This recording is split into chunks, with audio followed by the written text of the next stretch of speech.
बिस्मिल्लाहिर्रहमानिर्रहीम, अस्सलाम वालेकुम। प्रोग्राम मुकाबिल के साथ मैं हूँ सरवत वलीम। रऊफ कालस्रा, आमिर मतीन साहब हमारे साथ मौजूद हैं। लाहौर में धमाका हुआ, दहशतगर्दों ने हुकूमती दावों का पोल खोल कर रख दिया। वज़ीर आज़म नवाज शरीफ के घर से सिर्फ 2 किलोमीटर के फासले पर दहशतगर्दी का ये अंदोहनाक वाक़या पेश आया। इस अफसोसनाक वाक़े में 26 अफराद जाँ बहक और 49 से ज़ायद ज़ख्मी हो चुके हैं। सवाल यहाँ पर यह है कि जब पूरी ही पंजाब पुलिस तख्ते लाहौर के हुक्मरानों का दिफा करने में मसरूफ़ रहेंगे तो फिर अवाम का दिफा कौन करेगा। जब प्रोग्राम के दूसरे हिस्से की जानिब बढ़ेंगे तो आपको बताएंगे कि वज़ीर क़ानून राना सनाउल्लाह की लाहौर धमाके के बाद दहशतगर्दों से ज़्यादा सियासी मुखालिफिन पर चढ़ाई रही। वज़ीर आज़म को गैर जमहूरी तरीके से हटाया गया तो मुल्क अदम इस्तेहकाम का शिकार हो जाएगा।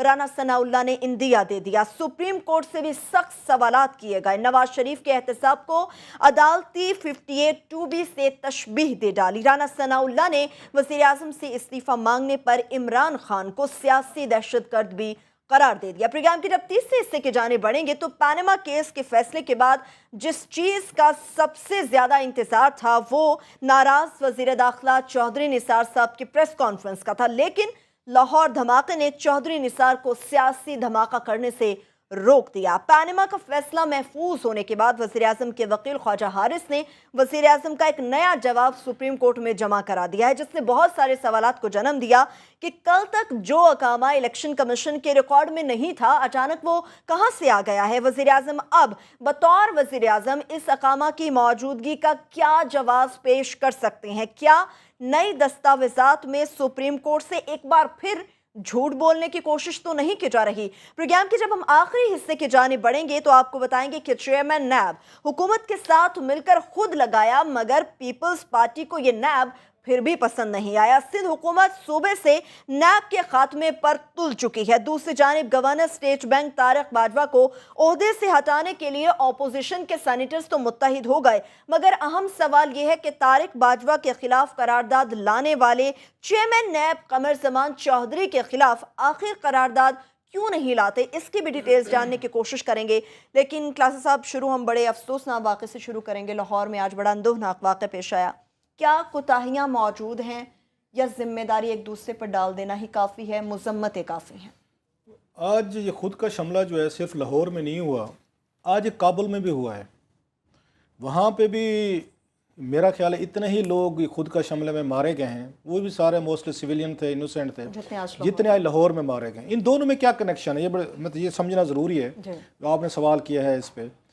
वहाँ की जो उसकी रिस्पॉन्सिबिलिटी है, वहाँ पे काबुल में जो अटैक किया है वो अफगानी तालिबान ने कबूल किया कि उन्होंने हमने मारा है। ठीक। और जवाब ये दिया है कि इस बस में जिसको हमने उड़ाया है उसमें एक अदद कोई उसका जसूस बैठा हुआ था। एक जसूस को मारने के लिए उन्होंने 15-20 लोगों की जान उन्होंने बेगुनाह मार दिए। चले ये उन्होंने ले ली।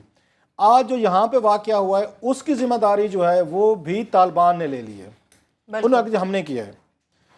अब दोनों हुकूमतों के और दोनों इस्टेब्लिशमेंट के, और हम मतलब अब इस पर क्या बात कह सकते, बड़े जहीन लोग इस मुल्क को जो रूल कर रहे हैं, चाहे इस्टेब्लिशमेंट में बैठे हों चाहे यहाँ पॉलिटिक्स में बैठे हों, वहाँ भी तालिबान मार रहे हैं। वो इल्ज़ाम लगाते हैं कि ये तालिबान आपके यहाँ रहते हैं, इनके सेंचुरीज जो हैं जो यहाँ से पाकिस्तान से सपोर्ट लेते हैं, यहीं पर इनके घर हैं, बच्चे हैं, फैमिलीज़ हैं, ये यहाँ से जाते हैं, मारते हैं और फिर ये वापस आ जाते हैं। ये उनका इल्ज़ाम है हमारे ऊपर, जो हम नहीं मानते, साफ ज़ाहिर है।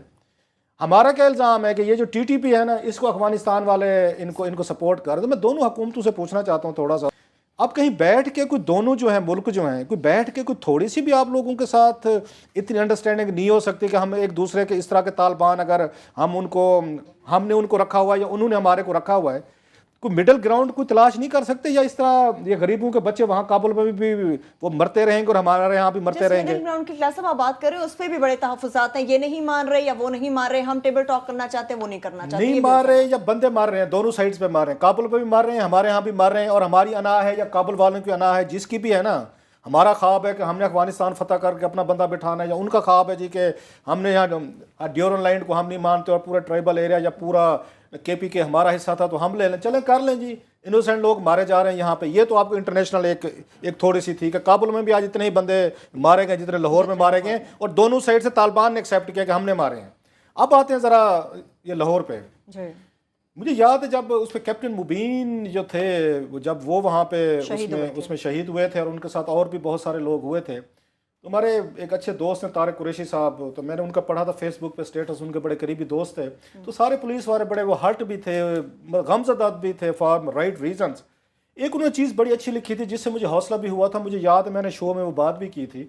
उन्होंने कहा था कि अपने स्टेटस में लिखा फेसबुक पे तारिक कुरैशी साहब ने कि जब हम वहाँ पे गए अपने दोस्त के जनाजे पे, तो एक तो गम तो अपनी जगह पे था, लेकिन जो वहाँ पुलिस थी, पुलिस अफसरान आए हुए थे, वो बड़े एक उसके रिन्यूड उसके साथ जज्बे के साथ थे जी कि कम अज़ कम अब नो मोर अनफ, अब हम लाहौर का गली गली यहाँ पे और कूचा कूचा हम फिरेंगे और इसको हम क्लीन कर देंगे, आज के बाद ये वाक़े नहीं होने देंगे। उसके बाद भाई कई वाक़े हो चुके हैं, मैं उनका नहीं कह रहा कि उन्होंने कोशिश नहीं की होगी। पेशावर के वाक़े के बाद जो रिजॉल्व था वैसा तो हुआ ही था, मतलब तो वो भूल गया तो इनको लाहौर भी भूल गया। मैं बता रहा हूँ कि हमारी सोसाइटी कहाँ जा गिरी है। लाहौर जहाँ पे इतने, आपको याद होगा वहाँ पे मेरा का शालीमार गार्डन था जहाँ पे हुआ था, वो बेचारे कितने क्रिश्चियन जो उस पे गए हुए थे, हमारे बहन भाई बच्चे, उन्होंने 100 से ज़्यादा मार के रख दिए थे।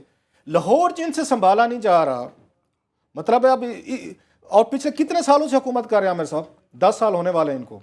अपने लिए इन्होंने 8 अरब रुपया सिक्योरिटी पर लग चुका है हाउस ऑफ शरीफ की। सिंपली शहबाज शरीफ साहब के 5 अपने घर जो उन्होंने उनको कैंप ऑफिस अपनी फैमिलीज के घरों को मुख्तलिफ को डिक्लेयर किया, उनके खर्चे 3000 के करीब इनके सिक्योरिटी के अहलकार जो हैं पुलिस वाले, वो इनकी सिक्योरिटी पे लगे हुए हैं, इनके बच्चों की, इनकी बीवियों की, इनके खानदान की 3000 से ज्यादा 8 अरब रुपया लगा चुके हैं अपनी सिक्योरिटी पे सर ये लोग। और अभी भी आपके पास इतना टाइम नहीं है कि लाहौर जैसे शहर को 10 सालों में महफूज कर सकते। आज क्या उन्होंने बहाना ढूंढा आमिर साहब, दाद देने से उन्होंने, जनाब यहाँ सेफ सिटी का वो प्रोजेक्ट चल रहा था, कैमरे नहीं लगे हुए थे। मतलब कैमरे लग जाएंगे, कैमरे वाले वो खुद का हमलावर को रोक लेंगे कि कैमरे वाले ने देख लिया और वो डर जाएगा। ये कैमरे जो अब लगा रहे हैं ना, सिटी कैमरे, सेफ सिटी, इससे पीपल्स पार्टी के दौर में बड़ा माल बनाया गया था, बड़ा स्कैंडल आया था सेफ सिटी का, आपको याद होगा। उस वक्त बड़े माल पैसे आगे पीछे किए गए थे। जनाब ये कैमरों से दहशतगर्दियां नहीं रुकती होती क्योंकि रिजॉल्व नहीं है आपके अंदर। ये कैमरे जो है ना हमारे काम आएंगे कि हमारा चैनल आके ब्रेकिंग न्यूज देगा और हमने धमाके की पहली फुटेज ले ली, दूसरा चैनल कहेगा नहीं धमाके की फुटेज हमने ले ली सबसे पहले, वो चौथा कहेगा नहीं आप तीनों झूठ बोल रहे हैं, ये जो इसकी फुटेज थी ना कैमरे की धमाके की हमारे पास आई थी। तो शहबाज शरीफ साहब और उनकी हुकूमत, उनका जो लॉ मिनिस्टर हैं या उनके वजीर कानून के, अब गुफ्तगू सुन बैडली एक्सपोज्ड, सारी पुलिस आपने पोलिटिसाइज की हुई है। आपको एजेंसियों को कोई मेरा ख्याल काम नहीं रहेगा माँ सिवाय इसके टेलीफोन टाइप करें या इस तरह की चीज़ें करें। हर जगह आपने नलायक लोगों की फरिश्त आपने रखी हुई। आईजी पुलिस जो है पिछले 3-4 महीने से आपने उस एडहाक पे रखा हुआ था, ये उस पर 3 महीने से उसके पास एडिशनल चार्ज था और अब उसको कंफर्म किया तो लाहौर हाई कोर्ट ने उसके खिलाफ भी एक्शन ले लिया है। तो शहबाज शरीफ साहब जो हैं, जो अपने आप को कहते हैं जी मैं सबसे बड़ा यहाँ पे मैं मोबिलाइज होने वाला हूँ, मैं यहाँ पे सूबे को ये करना, हजूर इन 10 सालों में जितनी छोड़ दें बाकी सूबे को तो अब साइड पे रखते ना, ये कोई फाटा में नहीं बैठे हुए। लाहौर जैसा भी आपसे शहर नहीं संभाला गया, अपने खानदान को आपने सिक्योर रखा हुआ है, उसके 8 अरब है आपके पास, उनके लिए 3000 आपने यहाँ पे आप पुलिस कमांडो भी रखे हुए हैं, उनको कहीं पे कोई चोट नहीं लग सकती। चोट लगेगी आपके गरीबों को लगेगी, ये सड़कों पर इनके प्रोटोकॉल देख ले, 60 गाड़ियां वजीर आजम साहब का काफिला लेके चलता है। बिल्कुल ऐसा है। और अभी भी कहते हैं जनाब कि हमें अगर हटाया गया तो मुल्क में खुदा ना खास्ता, जनाब राना साहब कहते हैं अदम इस्तेहकाम आ जाएगा, तबाही आ जाएगी, बर्बादी आ जाएगी। ये लाहौर की हालत है आमिर साहब।